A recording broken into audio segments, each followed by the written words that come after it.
right, everybody. I woke up this morning with my mind stayed on spirit. I woke up this morning with my mind stayed on spirit. I woke up this morning with my mind stayed on spirit. Hallelujah, hallelujah, hallelujah. I'm so thankful that my mind is stayed on spirit. I'm so thankful that my mind is stayed on spirit.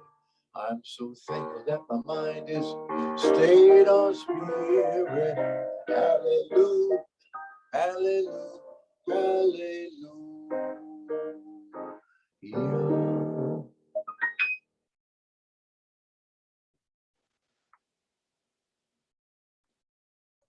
Thank you, Richard. That's what we're going to be talking about today is recognizing and being stayed on spirit. So this morning, our practitioner of the day is Lissa Lazaro. And Lissa is going to lead us in our opening invocation. Take it away, Lissa. Thanks. I must say, I woke up with that song on my mind, actually. So maybe if we could all just take a deep breath, coming together with the universal source that is both within us and around us and within everything and anything.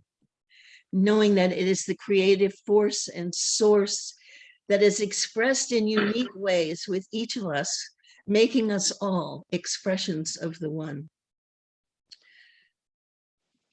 This month we celebrate that divine community that is oneness, of which we're a part. And the music and the words today will be, the music and the words today, guided by Reverend Michelle, will bring us into another level of understanding and having this become a part of our consciousness in an even deeper way. And so I'm so grateful to know that this is true, to know that this service is blessed and that we, each and every one, are blessed. And so I release with grateful thankings, and we release together by saying, and so it is. So it is. So it is. Let's see. Got some good quotes, I think. Yes.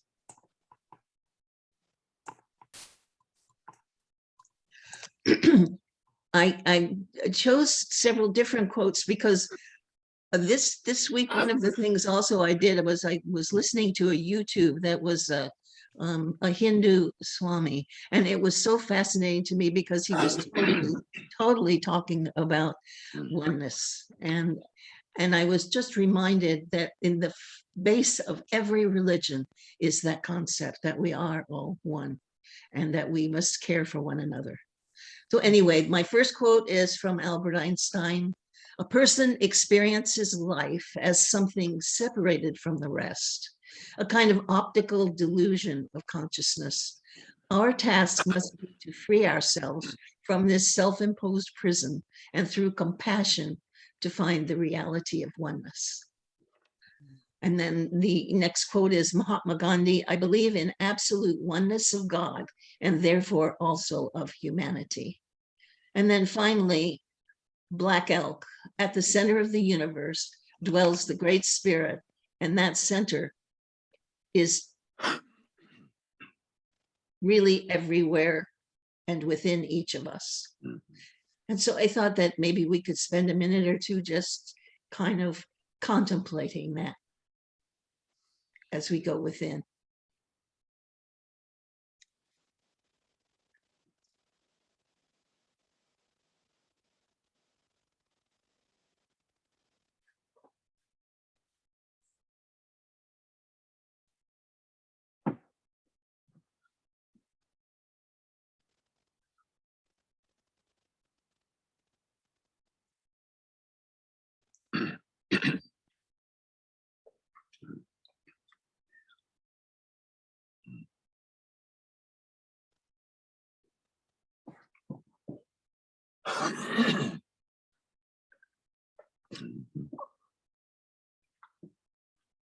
And so now maybe we can pull together and have do we have a quote of the month?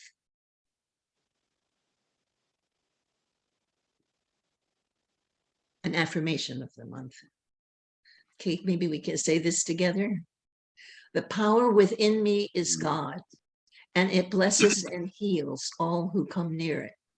Silently, the work goes on, and silently, all are being helped by the inner power which is operating through me. I give thanks that that power within me is blessing and helping everyone to whom my thoughts reach. And so it is. And that's Ernest.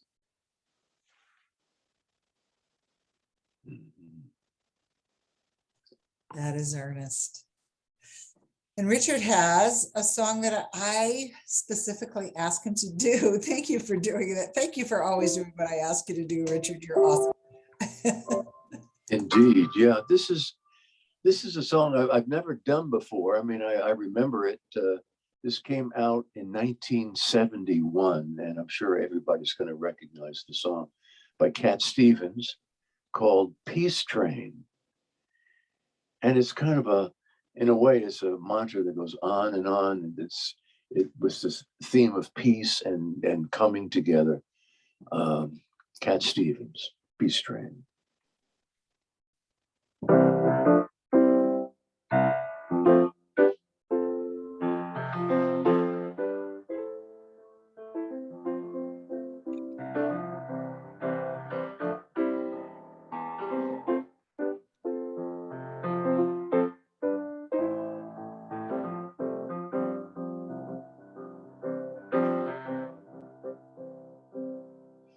Now I've been happy lately, singing about the good things to come. And I believe it could be that something good has begun. Well, I've been smiling lately, dreaming about the world as one. And I believe it could be that someday it's gonna come. 'Cause out on the edge of darkness, there rides a peace train. Oh, peace train, take this country. Come, take me home again. Now I've been smiling lately, thinking about the good things to come. And I believe that it could be something good has begun.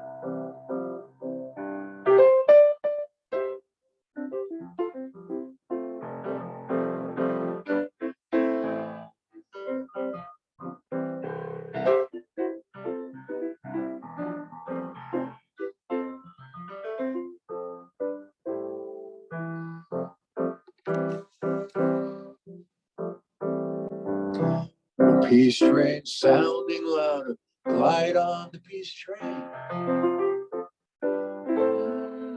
Come on now, peace train. This peace train, holy roller. Everyone jump on the peace train.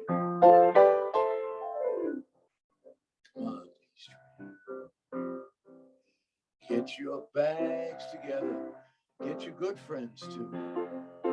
Because it's getting nearer and soon it will be with you.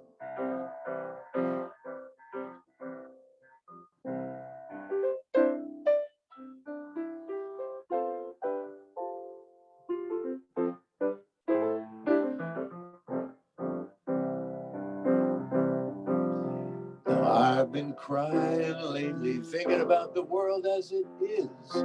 Why must we go on hating? Why can't we live in bliss? Here's a thought. Because on the edge of darkness, there rides a peace train. Peace train, take this country. Bring me home again. To the peace that we all want. The peace we all need. The peace we all deserve.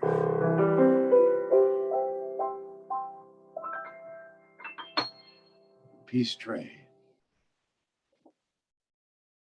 Oh, thank you, Richard, so much.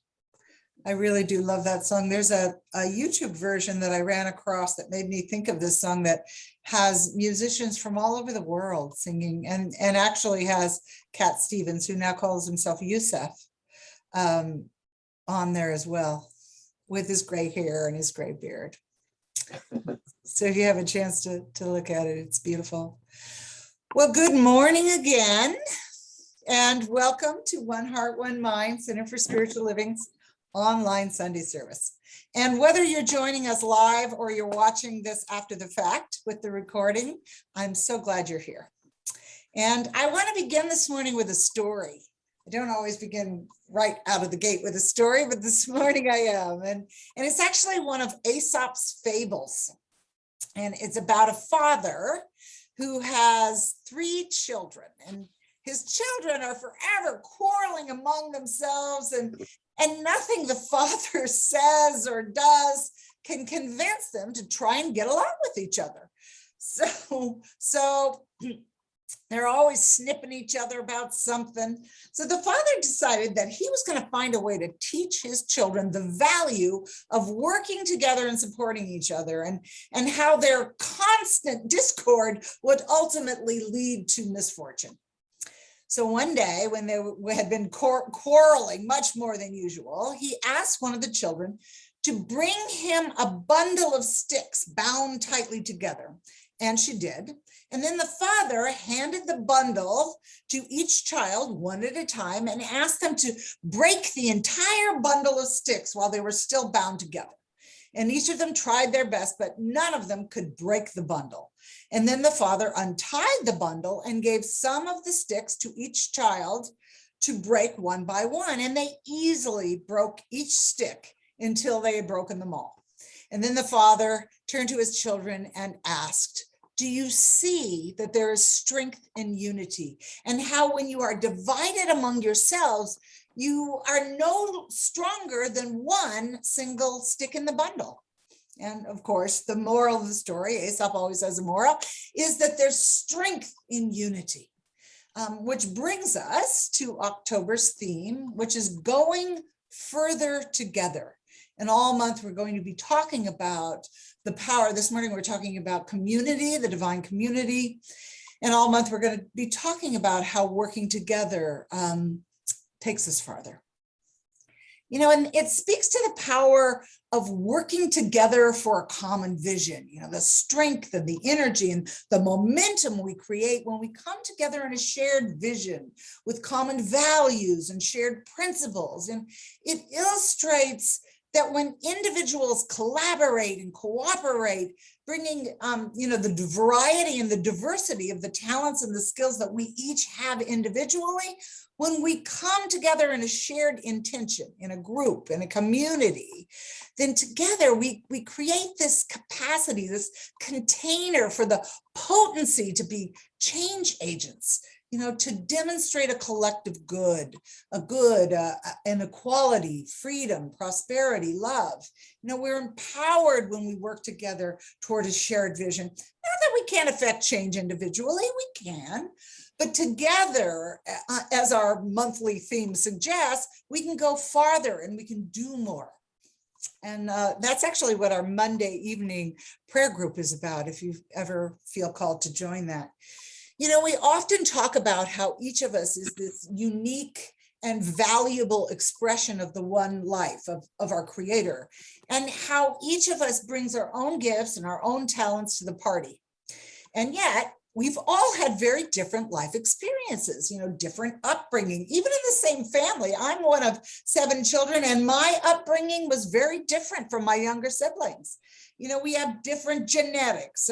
We've had our own individual personal experiences, very different from each other. And it seems like kind of a tall order to bring everyone together in a shared vision when we all have such different life perspectives, you know, different influences. But the key, I believe, is that when we pull back from our differences to the essence of what we do share, what we do have in commonality, in common as human beings, and from what we have in common with our source, because we all have the same source, we share the nature of one common source. We're all expressions of this one. And it's the same source that ancient philosophers spoke about, that both ancient and modern day current religious traditions speak about as our common bond. It's that same source that science is revealing as the commonality behind everything in the physical universe. This is where we unite on common ground in a shared vision. We can stand together on the changeless principles of life that are common to everyone and everything. And that's what we teach in Science of Mind. Ernest Holmes, our founder, wrote in Living the Science of Mind, and the quote will be in the chat if you want to read along. He wrote, "The sacred books of all people declare that God is one, a unity from which nothing can be excluded and to which nothing can be added." I thought that was interesting, that nothing can be added. God is omnipotent, all powerful, omnipresent, everywhere present, and omniscient, all knowing. God is our heavenly Father and our spiritual mother, the breath of our life. God is the changeless reality in which we live, move, and have our being. I say that pretty much sums it all up, covers it all. There's nothing that happens outside the activity of this one life, which says to me that the foundational principles and attributes of this one life are what I have in common with you and what you have in common with me. And when we move past our individual perspectives and our individual egos, and we stand on that common ground of the nature of the one within each of us, there is where I can join you in creating a life and a world that works for everyone, and that you can join me.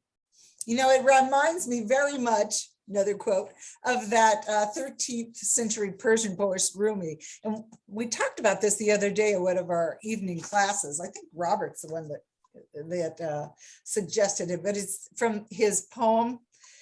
And he wrote, "Out beyond the ideas of wrongdoing and right doing, out beyond the ideas of wrongdoing and right doing, beyond our own personal perspectives, there's a field. I'll meet you there. When the soul lies down in that grass, the world is too full to talk about. Ideas, language, even the phrase each other doesn't make any sense." I thought it was really interesting that Rumi called it the field, which reminds me of the quantum field of potential, or what we talk about as the infinite field of possibilities. We often use that as the realm of the divine, of consciousness. So in the Western world, we're probably all pretty familiar with the creation story in Genesis and in the Christian Bible. But long before the Bible was ever written, creation stories were a part of every spiritual and shamanic tradition throughout the world. Human beings seem to have this deep yearning to understand the universe and our place in it. And generally, creation stories seem to fall in one of two categories. One is that the universe was created out of the nothingness. And the other is that the universe is eternal and had no beginning and will have no end. And maybe there's truth in both of these approaches, both of these stories, the way they're written. The creation stories that have the universe rising out of nothingness generally begin with a great darkness or a void, and then some movement upon this darkness or this void happens. In Genesis, it says that God moved upon the face of the waters and said, "Let there be light." There's always this movement in consciousness that begins the process of organizing and differentiating the universe into the variety of physical forms. And this is not really too far off from what science has discovered about the creation of the universe, which is pretty interesting. And I'm sure you're all familiar with the Big Bang. Science tells us that the Big Bang started. And I think for me, the Big Bang is just as spiritual and just as inspirational as all of the creation stories and all of the different religious traditions. And the Big Bang started with what's called a quantum fluctuation out of the vacuum, the void or the nothingness, same as the spiritual stories. And as that fluctuation merged out of the quantum sea, it became a center point. The scientists call it a singularity, that was infinitely dense and tiny. And this phase in the creation of the universe is called the Planck Era. That's what I found in my research anyway. And at this point, time did not yet exist, which I find really fascinating. Everything was infinite. And at this point, everything is united and is one. And science has yet to describe what this singularity might have been. And so when science can't explain it yet, I always turn to our religious traditions and the intuitive knowingness that mystics and spiritual traditions seem to have about the creation of the universe, way before we knew anything about the Big Bang. And there was, at this time, our religious traditions, just before the Big Bang, tell us that there was total unity, that everything existed in absolute perfection. It is the center point of creation where everything exists only in potential. And at the moment of the Big Bang, all of the quantum potentials explode out. What was actually exploding out was time and space itself. Scientists call this a phase change, a shattering of the old and an explosion of the potential to create something new. Spiritual traditions tell us that from this chaos, a new form or order emerged to reorganize the potentials of these massive forces into what we now experience as our physical universe. So at this point, you may be saying, why is she telling us all of this? I'm telling you all of this to draw our attention to how the language of spirituality and the language of science are actually saying the same thing, that at our core, we are one. We are made of the same stuff, and that we can learn so much from bringing these two positions, these two approaches together. We come from the same source, and we are still connected by that same source, by that same power and presence. And I think it's fascinating that scientists are able to understand this process of the Big Bang. I mean, really, it's pretty incredible that we can understand the origins of our universe, everything except for not quite the singularity yet.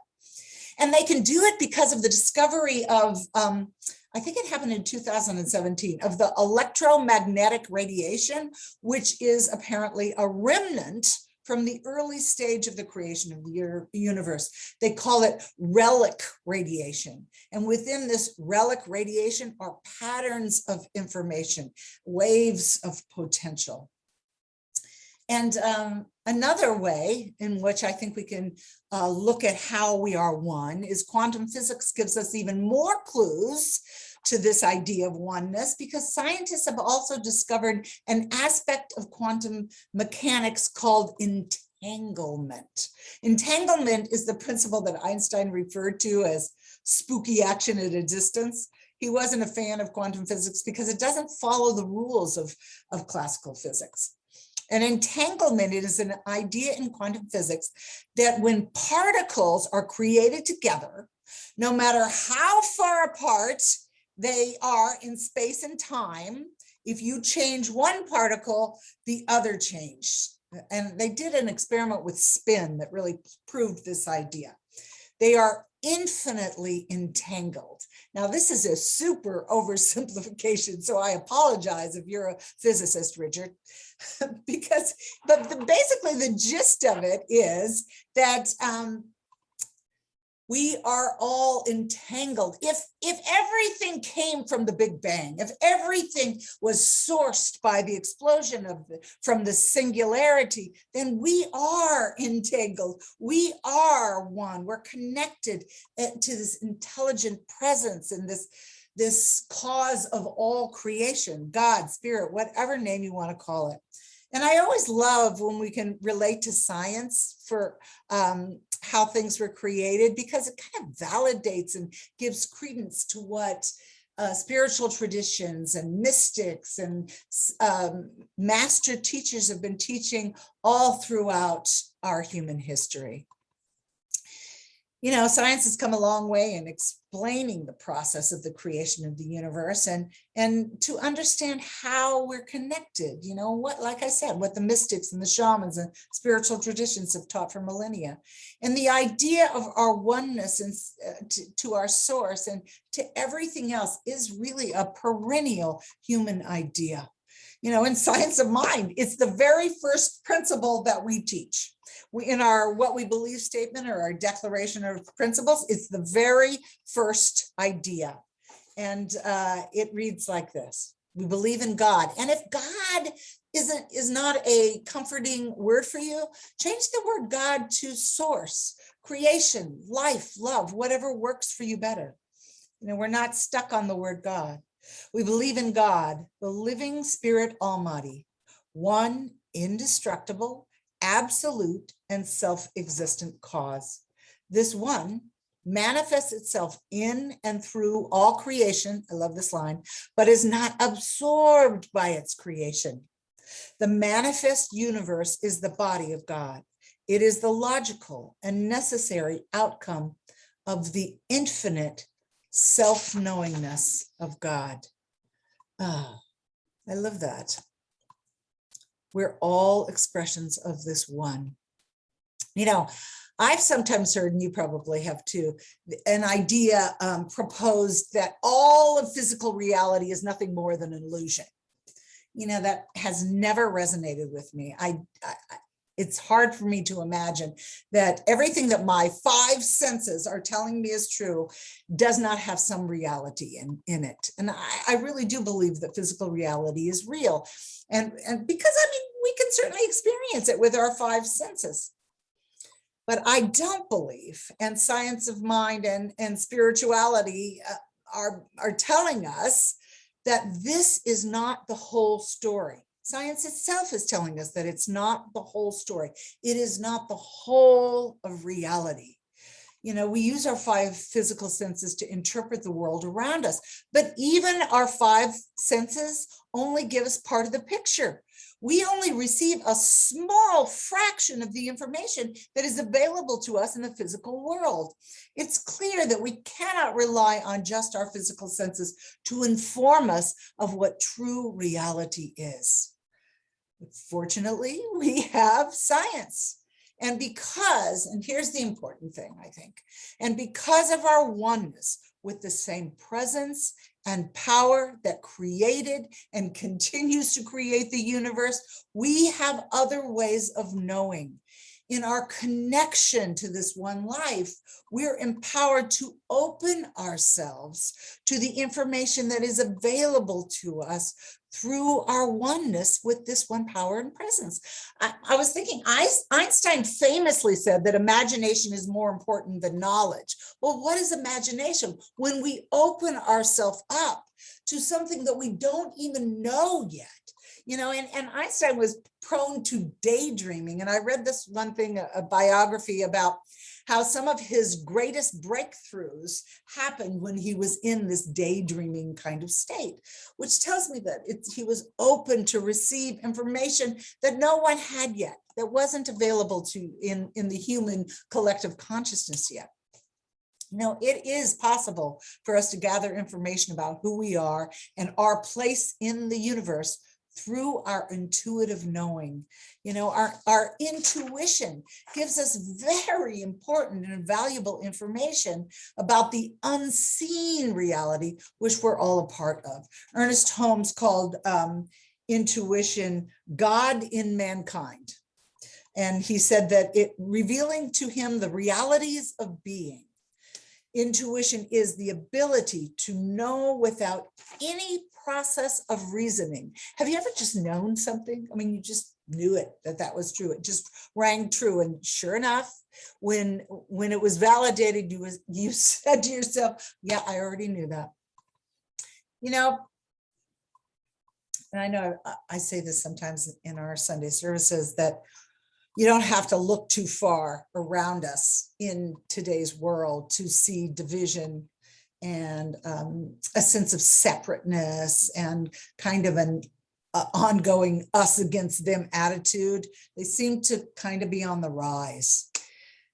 And for me, I see it as a call for us to change our thinking from this paradigm of the material world being the only reality to a paradigm of consciousness and our oneness with this common source that's causal to everything in the physical world, to change to that perspective, to see beyond just what we can sense with our five senses into the deeper reality, the causal reality. And then the big question for us becomes, if we're all one with source, this presence that sparked the creation of the physical universe and is still within everything, if we are points of expression of this source, can we change things? And of course, science of mind and metaphysics in general teaches, yes, we can. And we do participate with the natural laws that created and continue to create all of physical reality. And science tells us that we live in a participatory universe. Quantum physics tells us that we, as observers, points of consciousness, determine what emerges from the waves of potential within the quantum field, that the experiment cannot be separated from the experimenter. It's called the observer effect. And our lives certainly are one grand experiment. I do not believe, and science of mind does not teach, that we change ultimate reality. We always say that when we pray, we don't change God, we change our relationship to the all that is, to the changeless reality. So while ultimate reality is stable and constant and changeless, our relationship and our alignment to it can change. And it's from there that we can change our physical reality in alignment with that. It's sort of like, we use the analogy of turning our radio dial to the same frequency of what we'd like to demonstrate in our lives, which, the radio waves are already there. They already exist in potential within ultimate reality. It's us that change and align to it. And as I said earlier, that each of us has our own experiences, and we've built our own belief systems based on these experiences, and whether we realize it or not, they drive our lives and they create our experiences. But we can, through the practice of conscious awareness, when we've talked about this frequently lately in our classes and on our Sunday services, a Sunday message, the practice of awareness, of self-awareness, of being aware of what we're thinking and feeling and the way we're interacting with the world on a daily, minute-to-minute, moment-to-moment basis. And we can develop that practice by just becoming aware, by just thinking about, I feel uncomfortable. Why is that? And being aware of what we're thinking and feeling in any particular moment. We can recognize what beliefs and perspectives we're holding, especially the ones that aren't in alignment with the nature of ultimate reality. And I intuit that this is good, that this is love. And I would venture a guess that you do too. And as we recognize what we'd like to shift, what thoughts, ideas, and feelings aren't working for us and what we'd like to shift out of, we become empowered to change those beliefs and those internalized patterns and perspectives at a very deep level. And we have lots and lots of spiritual practices to aid us in that, to help us in that. And it is my belief that we do influence and contribute to the collective consciousness of humanity. Ernest Holmes called it race consciousness or race suggestion. I talked about it last week, actually. So here's where I'd like to close today. I'd like to invite you to do a little experiment this week to test your oneness and your connection to life. I'd like to invite you to see how we're all really one. That my good is your good and your good is my good, and that what I focus on will demonstrate in my life. So I invite you this week to do something good, do something giving and loving for someone else. It could be just a really small thing, but do it once every day. And here's the trick. Don't let anybody know that it's you that's doing it. Do it anonymously. That way, there is absolutely no chance that your ego will get in the way and subconsciously be looking for some pat on the back or some kind of kudos for doing a kind and generous act. It will be something that is just you know that you are giving some good in some way. And it can be anything, something really simple. I was thinking about things I could do, and I was thinking about, putting a cake on someone's doorstep, or if you're at work, a cupcake on someone's desk without anybody knowing who it came from. Or there was one time when I got, you don't have to do quite to this degree, but I got $100 worth of fives. And without anybody knowing it, I went around and put $5 bills in places. So when someone came across it, they would see it. I put fives on shelves in grocery stores and underneath windshield wipers in the parking lot. I just put $5. Oh, I put it on a bus stop. So somebody finds it. Oh, and I wrote on the bills that this was their good. I remember doing that. It was so fun. That was years ago. I should do it again. But it could be anything. It could be sending an anonymous note of encouragement or any number of wonderful little things. And then I invite you to watch how the universal presence responds. Do your act of kindness with no strings attached, and then watch how law responds. And I really look forward to hearing about your experiments. So, even if you only do it once. I said every day. I know that sounds like a lot, but maybe 3 or 4 times a week. Do something anonymously that and then recognize how it fills you up, because I know it feels really good to just do something good, because that's our nature. It touches that part of us that's authentic and true. So here's what I know. I know that you and I belong to the same presence and power that leaves nothing and no one out. That includes all of us in its loving presence. And when we align with the nature of this creative presence, we create a circle of love and goodness all around us.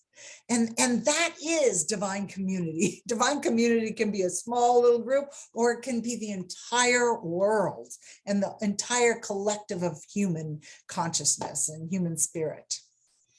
And it creates a collective consciousness of good. We have that potential. So let's pray. So I invite you to take a nice deep centering breath in and come into the recognition, the resonance of that power and presence we call God, spirit, good, life, consciousness, whatever it is, it contains everything within it. And I feel the resonance of its good. It is light. It is wonder. It is awe. It is absolute joy. And we are in it. You and I, we are all in this together, in this wonderful sea of opportunity and love and wonder and awe and good.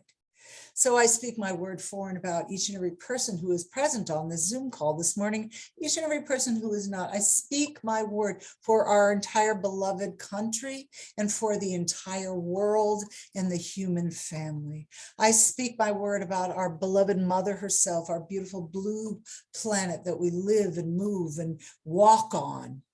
That there is a shift in consciousness, that there is a goodness that we collectively come into together and expand and open into a new way of knowing who and what we are, which is everything. We are the wholeness, the allness, the perfection, the love, the divinity of our Creator. And we are vessels to express and to experience this good, this love, this wonder and awe and beauty in every area of our human experience, of our human lives. And we can willingly say yes to it all.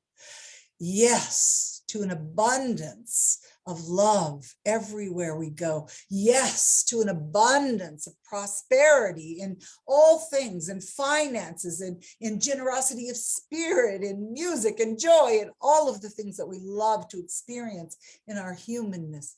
We prosper and thrive, and the good expands out into areas that we didn't even know we were touching.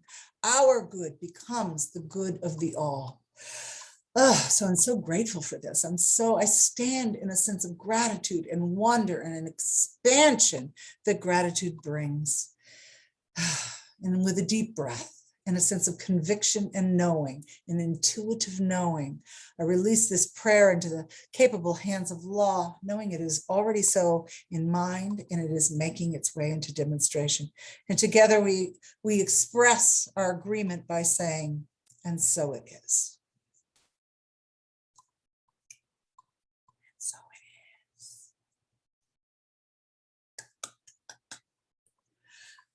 Oh, nice deep breath. And Leslie is doing our benediction today, so she's going to walk us through our time of sacred giving. Thank you, Leslie. Yes. Now is the opportunity for us to give our donations in support of this center. And we give those supports in gratitude for this lesson that we've received this morning, and for the support of the community that is here sharing it with us, and for this philosophy that we live in our lives, and we continue to grow as individuals because of it.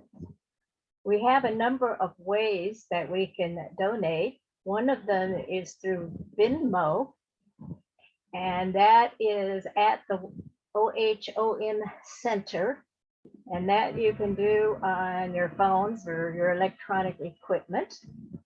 And it will go directly into our general bank account. Or if you choose to send a check, you can direct that to Jim Massacus, our Assistant Treasurer. Let's join together in our affirmation.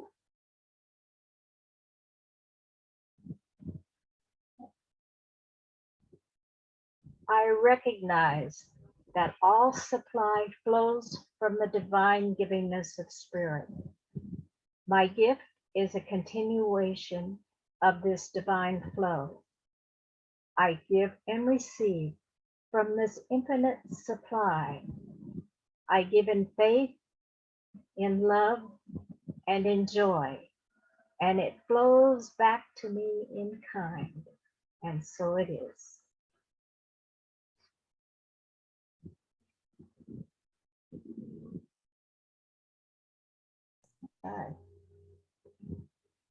Do we have announcements, Leslie? You want to give the announcement? Yes. If you have a birthday in the month of October, would you please raise your hand? No one that's here today. Well, even those that aren't here today, if they have a birthday in October, we wish them many, many more happy returns. Okay. Should we sing happy birthday to people that aren't even here? I think we should. Yeah. What do you think, Richard?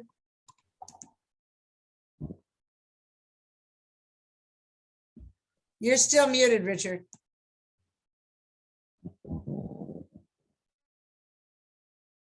You're still muted, Richard.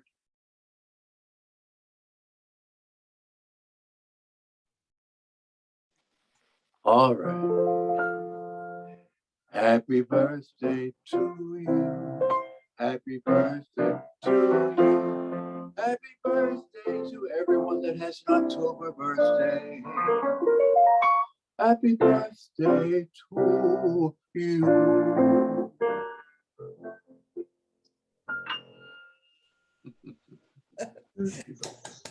Thank you.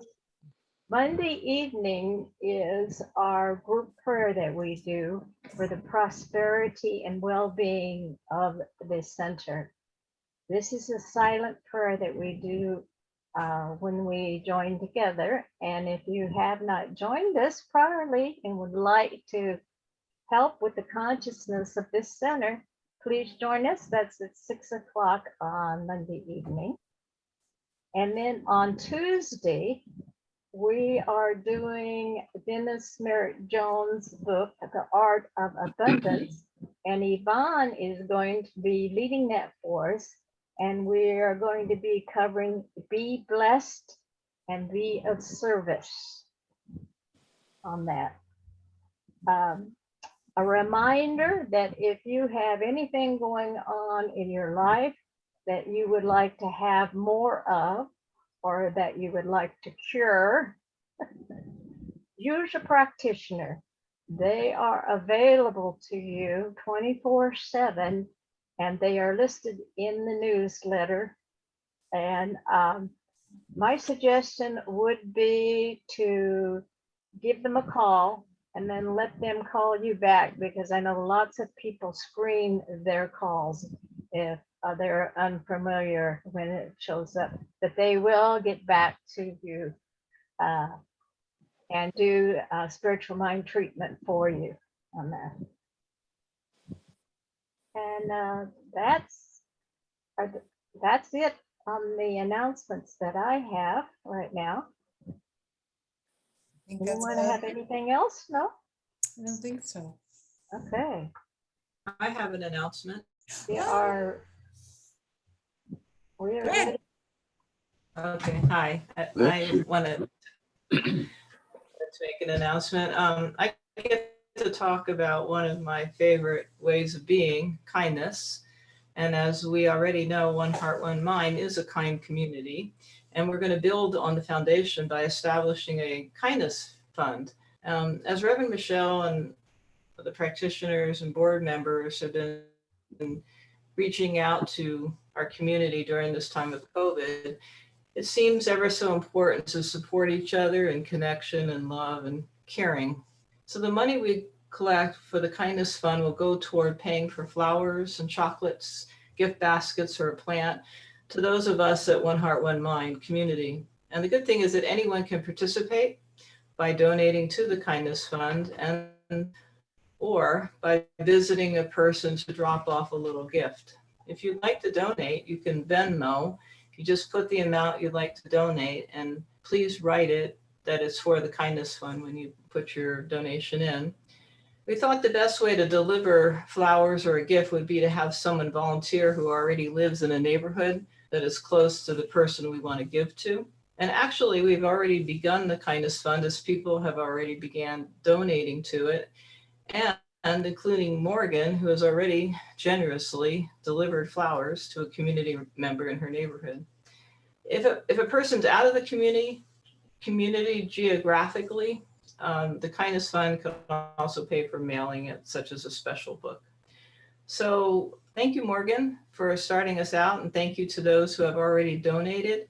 Let's spread more kindness into our world as a way of being. Thank you. Thank you, Thanks. Relaine. Oh, yeah, I thought that was a lovely idea to start the Kindness Fund. Thanks for thinking of that, Relaine. And I see we had a couple people come on. Michael, hello, Michael, and hello, Jim. I didn't say hello. Oh, and Dee's on. Hello, Dee. Am I missing anybody? I think I said hello to everybody else. So does anybody have anything they'd like to share with the group? Let's